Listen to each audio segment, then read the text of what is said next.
আজি ঈদৰ উপলক্ষে আমি কাষতে থকা বৰদেৱী গাঁৱৰ চলং পথাৰ যি মছজিদত আচলতে মছজিদ চৌহদত আমি যি আমাৰ অসমীয়া মুছলমানৰ সম্প্ৰীতি নিদৰ্শনৰ বাবে আচলতে আমি ঈদৰ উপলক্ষে এই কণ কণ ছাত্ৰ ছাত্ৰীসকলক মইনা মাইনীসকলক একোটিকৈ আমি বগা চাৰ্ট উপহাৰ দিলোঁ যে আমাৰ যি সাতাম পৰীক্ষা সম্প্ৰীতি সদায় অটুট থাকক তাৰে আমি কামনা কৰিছোঁ। বৰদেৱী জাতীয় বিদ্যালয়ৰ আমাৰ ভদ্ৰেশ্বৰ বৰা ডাঙৰীয়াই যি পদক্ষেপ লৈছে, আমাৰ তেখেতে অলপ দিনৰ আগত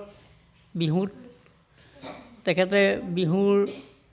আমাৰ হিন্দু ধৰ্মৰ অসমীয়া সমাজৰ কলা কৃষ্টি ৰঙালী বিহুৰ উপলক্ষে